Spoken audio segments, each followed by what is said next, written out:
Assalamualaikum warahmatullahi wabarakatuh. Waalaikumsalam warahmatullahi wabarakatuh. Alhamdulillahirrahmanirrahim. Terima kasih kepada anak-anak ibu karena sudah mau datang ke ruangan tercinta ini. Nah, sebelumnya ada yang tahu kenapa kalian dipanggil kemari? Enggak tahu, Bu. Belum ada yang tahu ya. Jadi kita di sini akan mengadakan konseling kelompok. Nah, sebelum kita masuk ke materi kita, alangkah lebih baiknya kita berdoa terlebih dahulu. Nah, ada yang mau memimpin doa? Saya, Bu. Ya, boleh. Baik, silakan. Berdoa dimulai. Selesai. Alhamdulillah. Terima kasih kepada siapa namanya? Nabila, Bu. Nabila. Oke, baik. Sama Ibu. Jadi ibu mau nanya nih, ada yang sebelumnya sudah melakukan konseling kelompok? Belum. Baik, ibu jelaskan sedikit ya apa itu konseling kelompok. Jadi konseling kelompok di sini merupakan proses layanan yang akan diberikan oleh guru bimbingan konseling kepada siswa-siswanya. Di sini kita bisa bertukar pendapat, saling berinteraksi, dan saling menjaga kerahasiaan. Nah, jadi kalian mau menceritakan apapun atau mau mengatakan apapun yang kalian pendam, boleh kalian ceritakan di sini. Nah, sebelumnya ibu mau mengingatkan apapun yang kita ceritakan di sini, apapun yang kita bahas di ruangan ini, cukup di ruangannya ini. Mungkin di sini ada yang emang harus dirahasiakan, jadi cukup kita rahasiakan saja. Paham? Paham, Bu. Paham ya. Oke, baik. Sebelumnya kan di sini ibu kan baru, jadi ibu juga nih masih muka-mukanya asing nih kan. Kalian udah kenal sama ibu? Belum. Ibu juga belum kenal nih sama kalian. Jadi kita di sini perkenalan aja dulu ya. Oke, baik, dari ibu dulu ya. Perkenalkan, nama ibu Feni Arya. Kalian bisa panggil ibu Feni. Dan ibu dari Universitas Syakwala, jurusan Bimbingan dan Konseling. Nah, sekarang kalian nih, Saya dulu ya, semangat ya nih, semangat ya. Perkenalkan, Ya. Bu, nama saya Nabila Syakira. Ibu bisa panggil saya Lala. Lala, oke, cantik namanya ya. Makasih, Bu. Selanjutnya Perkenalkan, nama saya Nisa Latifah. Ibu Ya. bisa panggil saya Nisa. Nisa. Nisa dari mana? Nisa dari Banda Aceh, Bu. Nisa dari Banda Aceh. Udah kenal sama Lala? Baru hari ini juga Bu kenalnya. Baru kenal hari ini. Oh ya, ibu lupa nih, hobinya apa? Ada cita-cita? Punya cita-cita dong Punya, pastinya. Bu. Iya. Hobinya itu apa ya? Membaca, tapi bukan baca buku seperti yang agak gimana gitu, tapi suka baca novel, Bu. Oh, suka baca novel. Cita-cita Bagus. pengen jadi Miss World. Miss World. Wow, bagus ya, tepuk tangan. Nah, kalau Nisa sendiri gimana? Kalau saya Bu, kalau hobi saya tuh suka jalan-jalan Bu, traveling. Traveling ya. Terus juga suka nonton Bu. Suka nonton. Iya. Itu hobi. Iya Bu. Cita-cita? Cita-cita saya tuh Apa? Aduh, kok bingung? saya pengen jadi ini Bu, jadi presiden. Iya. Oke, baik. Sudah wanita. Nah, sekarang udah kenal? Sudah Bu. Sudah kenal juga sama ibu? Sudah, Bu. Sudah, Bu. Sudah. Oke, ibu mau tanya nih. Siapa nama ibu? Feni. Nah, kalau Nisa, tahu nggak hobi Lala apa? Tahu. Apa? Suka baca novel. Pandai. Nah, kalau Lala sendiri tahu nggak hobi Nisa? Tahu. Apa? Suka jalan-jalan, traveling. Oke, semangat nih ya. Nah, oke, sebelum kita masuk aja ke materi kita mau buat permainan dulu. Mau nggak? Mau. Oh, biar lebih semangat lagi ya. Jadi permainannya ini kanan kiri. Ya, Tahu Bu. kan? Coba Ibu praktekkan Coba. dulu. Kita lanjut aja ya, sama-sama terus ya. Ya. Oke, main kanan kiri. Ya. Kanan kanan kanan, kiri kiri kiri, kanan kiri saya sudah tahu. Depan depan depan, belakang belakang belakang, depan belakang saya sudah tahu. Ayo, suaranya mana? Atas atas atas, bawah bawah bawah, atas bawah saya sudah tahu. Suaranya ya. Panjang panjang panjang, pendek pendek pendek, panjang pendek saya sudah tahu. Besar besar besar, Kecil, kecil, kecil, besar, kecil, saya sudah tahu. Yeay. Baik, karena kita sudah melakukan perkenalan tadi, sudah juga bermain tadi, sedikit menguatkanlah pada pagi hari ini ya. Semangat? Semangat, Bu. Semangat ya, oke. Ibu mengangkat topik kedisiplinan belajar. Kenapa Ibu angkat topik ini? Karena Ibu lihat di sekolah kita ini masih banyak anak-anaknya itu masih kurang dalam kedisiplinan yang saat belajar. Nah, menurut kalian gimana nih? Ibu mau tanya dari Lala dulu terlebih dahulu. Kedisiplinan dalam belajar itu gimana? Disiplin belajar, Bu. Ya. Jadi siswa tuh kalau udah masuk jam pelajaran itu harus ada di kelas semua sebelum gurunya masuk. Terus orangnya baca doa, Bu. Itu kan disiplin, Bu. Karena yang pertama baca doa, yang kedua itu siap dulu, habis itu baca doa, habis itu baru mulai pelajaran. Jadi di dalam pelajaran itu orang ini harus mendengar apa kata gurunya gitu, diam dan fokus dalam belajar gitu, Bu. Apakah Lala sudah menerapkan seperti itu? Untuk masuk kelas sepertinya belum, Bu, tapi untuk pelajaran alhamdulillah sudah, Bu. Tugas-tugas dikumpul tepat waktu? Alhamdulillah tepat waktu, Bu. Nah, kalau Lala Nisa ya tadi namanya. Nah, kalau Nisa sendiri gimana? Kedisiplinan kurang dalam lebih itu, belajar. Bu, sama seperti yang dikatakan oleh Lala gitu. Dari Nisa sendiri gimana? Ya kalau misalnya kedisiplinan dalam belajar itu ya, siswanya harus datang tepat waktu, tidak boleh menyontek, Bu, saat belajar, saat ujian. Nah itu sudah termasuk dalam kedisiplinan juga, Bu. Terus apa lagi, Bu, ya? Baju, Bu, baju. Baju ya. Itu harus Karena di sini juga di sekolah banyak kali, Bu, yang bajunya Bajunya keluar. Kan nggak disiplin, kan salah satu disiplin di sekolah kan baju harus itu, Bu, harus masuk ke dalam, Bu. Pakai dasi, harus rapi, Bu. Cara kita biar kita agak disiplin seperti itu selalu gimana tuh? Kan ada nih teman-teman nih misal nih bajunya terbuka, bajunya keluar dari dalam tuh kan. Nah, untuk tegur nih, apa kalian berani? berani Untuk tegur berani sih, Bu, cuma dari orangnya sendiri, Iya, Bu, Bu, kesadaran mau dengar dirinya. atau enggak. Ya, kalian gitu juga ya. Oke. Baik, ya kalau dibilang dari kedisiplinan dalam belajar, tentunya kita harus siap. Saat datang ke sekolah itu kita harus siap. Mulai dari kita bangun dari pagi, mandi, selesaikan tugas-tugas. Kan sebelum mau sekolah nih, misal nih besok mau sekolah. Nah malamnya kan kita harus siapkan bukunya, alat tulisnya. Nah pagi-pagi kita bangun harus tepat Waktu jam berapa nih biasa bangun pagi? jam 6, Bu. Jam 6 ada Sholat sholat? subuh. Ada, Ada, Bu. Sholat dulu ya. Sholat dulu. Nah, mandi? Ada, Iya, Bu, tentu abis mandi, sholat Bu. mandi, Bu. Sikat gigi. Mungkin kan ada juga nih yang nggak ada mandi kan? Biasanya tuh yang nggak mandi yang telat bangun, Bu. Langsung pakai baju gas Buru-buru sekolah. Nggak mandi. tapi saya tak mandi walaupun udah telat bangun. Paling telat bangun jam berapa? Jam 7 kan? 7 Jam 7 Nyampe Bu. sekolah jam? jam 8. Jauh rumahnya dari sekolah? Iya, lumayan jauh, Bu. Makanya Nah itu udah termasuk kedisiplinan? itu enggak. Nah itu nggak termasuk ke dalam kedisiplinan.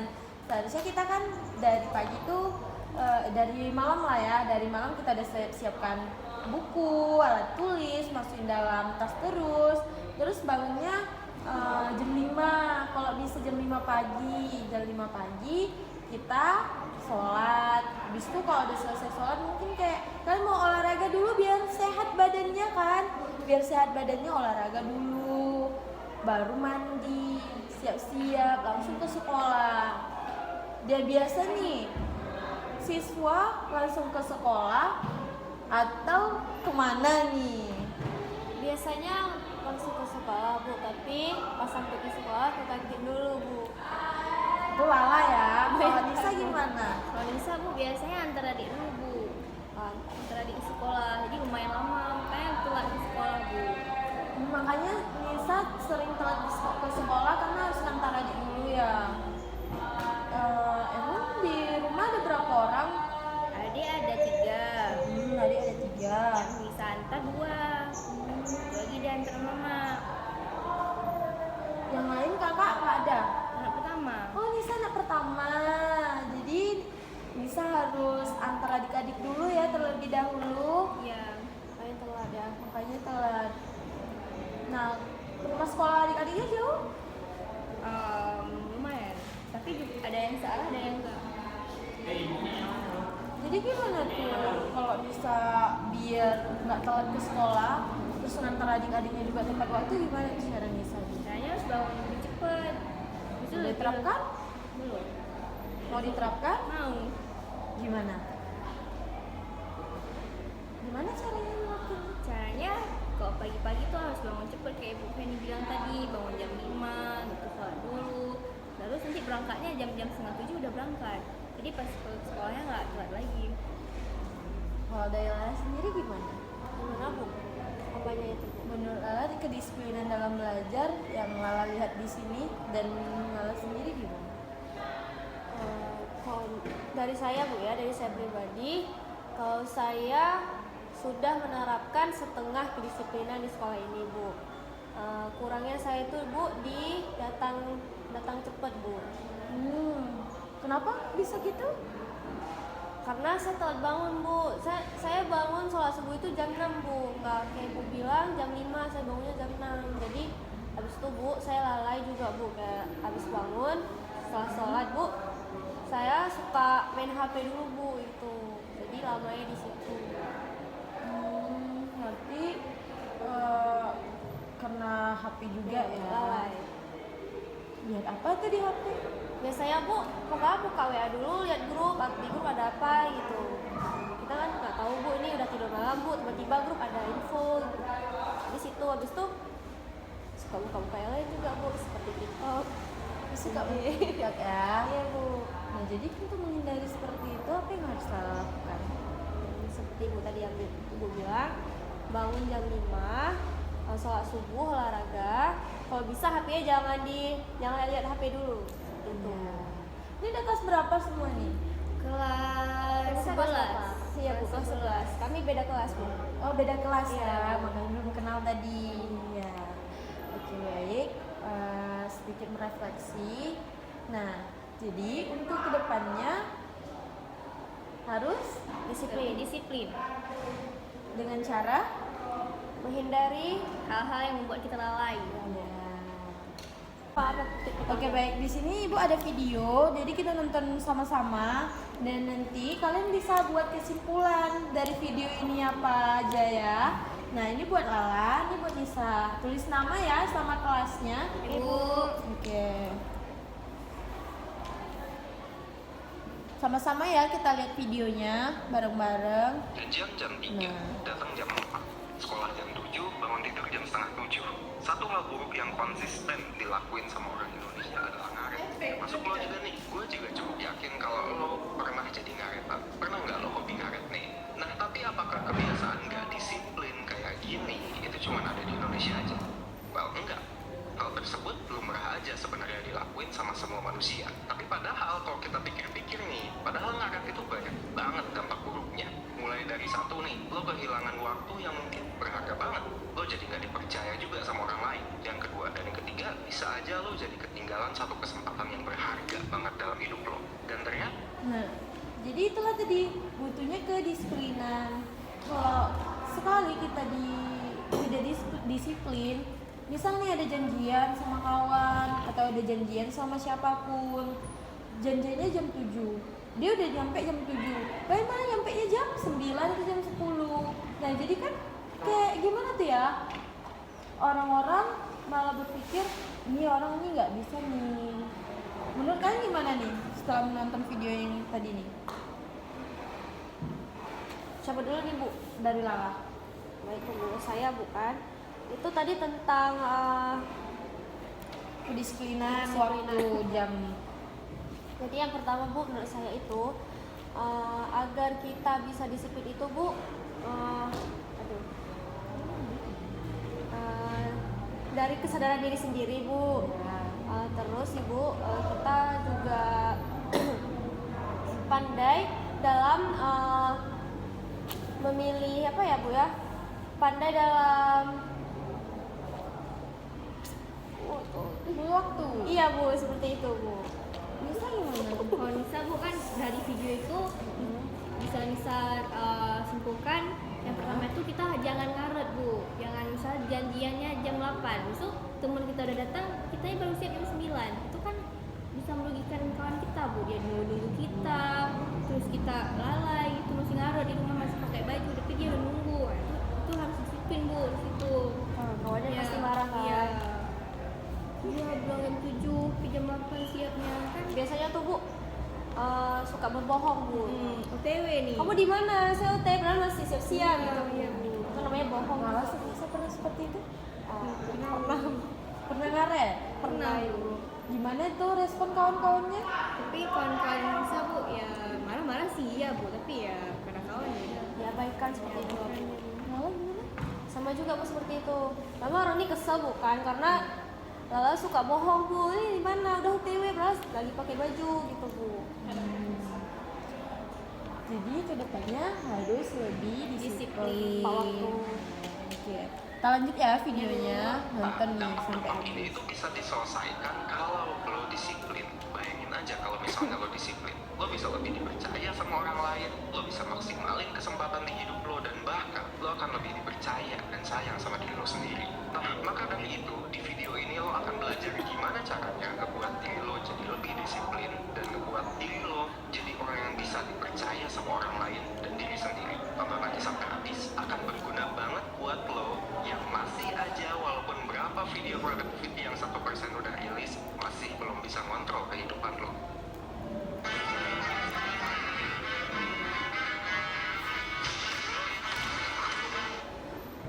Hai guys, hari ini aku mau bikin kolam renang pakai semen halal. Ada iklannya ya. Terus bingung kenapa ini halal? Kita lanjut. Oke, pertama-tama kita harus bahas dulu apa itu disiplin. Let's keep this simple. Disiplin adalah kemampuan untuk menahan godaan. Udah, itu aja. Orang yang dibilang itu kan dalam jangka pendek, gila tuh. Itu target yang lumayan jangka panjang dan untuk konsistensi. Dan lo pasti tahu, buat mencapai target tersebut, banyak banget halangannya. Lo masih tahan nggak kalap pas lagi di undangan. Lo nggak bisa makan macam-macam di luar, dan atau bahkan lo harus nge-skip makanan kesukaan lo. Isi coklat yang kalau digigit, coklatnya tuh meleleh di lidah lo dan rasanya tuh lembut banget. Nah, ketika lo bisa mengatasi godaan tersebut demi target panjang lo udah bisa dibilang disiplin. Sebaliknya, kalau lo belum apa-apa aja udah nggak tahan, baru buat planning, gak lama kemudian udah lo langgar, nah itu berarti menandakan kedisiplinan lo masih bisa banget ditingkatin. Nah, sekarang pertanyaannya, kenapa orang bisa disiplin dan enggak? Kalau kita telah lebih lanjut, faktor dari ketidakdisiplinan itu datang dari dua hal, faktor internal dan faktor eksternal. Buat faktor internalnya kira-kira apa nih? Nah, salah satunya adalah genetis. Kalau kita mengacu ke studinya Williams, seorang peneliti dari University of Amsterdam di tahun 2018, gen itu mempengaruhi kemampuan kita buat menahan impuls sebanyak 47-49%. Wow, jadi ya sebenarnya emang ada faktor keturunan di tingkat disiplin atau enggaknya loh. Ini jujur banget. Nah, karena kalah. Jadi lu nggak perlu menjelaskan terlalu panjang lebar ya, karena ini videonya udah sangat-sangat lengkap. Dan kalian bisa pahami langsung dari video ini. Selain itu, penggunaan tools kedisiplinan kayak jurnal, kalender, to-do list juga bisa mengaruhi kedisiplinan lo.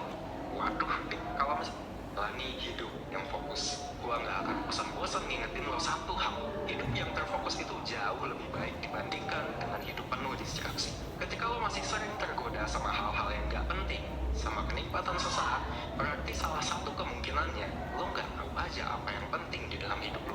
Atau yang kedua, lo nggak benar-benar pengen aja sama apa yang lo pikir lo pengen. Karena ketika lo tahu apa yang lo pengen dan lo benar-benar pengen itu, apa yang lo benar-benar mau untuk lakuin dengan waktu lo, it all become clear. Udah jadi jelas, bukan? Gue jarang banget ke mall, dan minggu lalu adalah kayaknya pertama kalinya gue ke bioskop dalam rentang waktu, I don't know, maybe 3 months. Dan gue tahu jelas apa yang terjadinya. Sama kayak waktu lo ketemu sama orang-orang yang peduli dengan isu yang sama, lo bisa ikutan acara offline kelas 1%. Kelas 1% akan diadain setiap minggu, Mulai dari tanggal 8-nya kita akan bahas di sisa kurang dari in session and we can discuss about it. Gue Vicky, thank you for watching. Oke. Nah, dari selesai menonton video ini, ada yang mau ditanyakan? Ada Bu. Ya, apa? Tadi bukan disiplin Bu itu ada 2 faktor Bu, yang faktor internal sama eksternal. Iya. Itu kan tadi faktor internal kan ada dari gen Bu. Berarti emang betul ya Bu? Lalu mau nanya, berarti betul disiplin itu emang dari keturunan ya Bu? Menurut Ibu gimana? Kalau menurut Ibu, di situ kan ada 2 faktor tadi, ada faktor internal dan faktor eksternal. Kalau faktor internal itu ada dari dalam diri kita sendiri. Dari dalam diri kita sendiri tuh, misalnya kita malas, padahal udah waktunya bangun, tapi masih bisa nih, kita tunda-tunda terus. Nah, dari menurut Ibu, itu keterbiasaan kalau menurut Ibu, kebiasaan. Jadi kebiasaan itu bisa kita ubah. Dan kalau faktor dari eksternal itu faktor dari luar. Misal nih, kita udah tepat waktu, udah bangun tepat waktu, tapi masih ada main HP gitu kan, masih aja ada yang kita lihat di luar nih lagi seru nih, mungkin kita lebih suka tertarik melihat yang di luar nih, sehingga kita sering tidak tepat waktu, tentunya pas mau datang ke sekolah. Nah, kalau menurut Nisa gimana? Ini apanya Bu? Faktor internal dan faktor eksternal. Ya tadi yang bisa dengar di situ faktor internal salah satu dari gen, dari keturunan. Mungkin bisa jadi ya, mungkin orang tua kita larut juga nih kurang disiplin, mungkin turun ke anaknya yang juga nanti anaknya juga kayak gitu, bisa jadi Bu. Tapi itu tergantung ya, Ya, itu Bu. keterbiasaan sih menurut Ibu, itu bisa kita ubah, Ya, Bu. kita bisa atasi. Nah, ada lagi yang mau ditanyakan bisa mungkin? Mungkin Bu, disiplin itu juga dari didikan orang tua Bu. Ya. Kalau misalnya orang tua mendidiknya anak disiplin, anaknya juga bakal terbiasa disiplin Bu. Jadi orang tua harus disiplin dulu, diajarkan kepada anak, lalu anaknya menerapkan Bu. Mungkin seperti itu bukan? Ya, kan? Lalu udah menerapkannya orang tua juga? Orang tua alhamdulillah udah disiplin, cuma lalanya aja yang kurang disiplin. Itu termasuk dalam kebiasaan Lala ya. Iya. Jadi apa yang harus Lala lakukan? Harus ubah Bu, ubah sikap menunda-nunda Bu. Seperti itu. Bersikap menunda, Lalai. kemudian Lalai Bu, karena kan lalai juga bisa menyebabkan tidak disiplin Bu. lalai dalam hal Misal nih Bu, kayak contoh tadi ada kerja kelompok, perginya jam 3 ya. Terus jam 2 nih, oh masih jam 2, masih bisa leha-leha nih, masih bisa main HP. Oh, sudah jam setengah 3, oh masih ada jam. Habis itu 15 menit sebelum jam 3 itu baru saya udah bersibuk kayak gitu Bu. Kalau misal dari Nisa Bu, kalau misal disiplin, kalau Nisa sendiri masih kurang juga Bu dalam hal disiplin seperti itu, masih juga ngaruh-ngaruh juga. Saya kawan bilang kita pergi ke PTW jam 4 ya misalnya ya, tapi Nisa baru jam setengah 4 atau jam 4 baru udah panik itu, jam setengah 4 mandi, baru mandi siap-siap gitu Bu. Cuma kebiasaan. Kita memang harus disiplin. Nah, kalau menurut kalian nih, kalau ada teman datang ke sekolahnya telat, itu disiplin atau enggak? Enggak. Enggak disiplin. Jadi yang harus kita lakukan Memberitahu dia karena sudah telat, jangan begitu lagi, besok begitu lagi. Ya, oke. Jadi gimana nih? Udah paham? Sudah Bu. Nggak ada lagi yang mau ditanyakan atau ada lagi yang mau ditanyakan dari misalnya? dari Nisa sendiri sudah paham Bu. Udah paham, sudah bisa ya buat tuh agenda-agenda daftar-daftar. Iya, Bu. Saya terapkan jam segini mau ngapain, jam segitu mau ngapain, kan semuanya itu harus dibagi waktunya, mulai dari waktu belajar, waktu bermain, ya kan? Gimana? Ada lagi yang mau ditanyakan? Sebenarnya tidak ada. Ada lagi yang mau disampaikan tentang kedisiplinan atau apapun itu? Tidak ada Bu, sudah paham sampai sini. Kayaknya Nabila ada Bu. Iya. Kalau untuk disiplin, Kayak ini buat sekolah Bu ya, buat kelas Bu ya. Di kelas itu setiap anak tuh harus disiplin. Tapi yang terutama tuh gurunya Bu. Kalau misalnya Kenapa nih gurunya? karena ada bukan, misalnya kita udah masuk kelas Bu, nih gurunya juga telat masuk kelas Bu. Jadi siswa-siswanya itu malas Bu, udah malas. Kayak lala ya? Ya Bu, Terus, kayak gitu. Yang kedua Bu, harus rapi Bu, itu kan termasuk disiplin juga. Yang ketiga, disiplin itu harus bersih juga Bu, karena kalau piket itu kan itu termasuk disiplin Bu, biar kelasnya rapi. Iya. Gitu. Jadi kekompakan kelas Bu. Terus? Udah itu aja Bu. Berarti masih ada juga guru-guru yang datangnya telat. Iya, Bu. Itu karena tidak disiplin. Nah, kan berani lah guru-guru. Untuk guru-guru Bu, nggak berani. Tapi kalau misalnya itu emang betul, alangkah lebih baiknya mungkin kalian ngomong sama ibu gini pas di luar, Bu, ibu jangan telat-telat datang Bu ya, soalnya kamu mau belajar kayak gitu ngomongnya. Gimana? Itu bisa Bu, bisa kita diskusikan nanti kalau misalnya mau ngomong sama guru tersebut. Berani? Kalau rame-rame berani Bu, kalau sendiri enggak. Nggak berani kalau Iya. sendiri ya. Takut dikira nggak sopan Bu. Nggak sopan. Iya. Tapi kita harus ngomongnya juga sopan, jangan Bu, ibu kenapa tuh? Jangan, kita nanya baik-baik gitu kan. Ada lagi? Ada lagi Bu. Nggak ada lagi? Ya.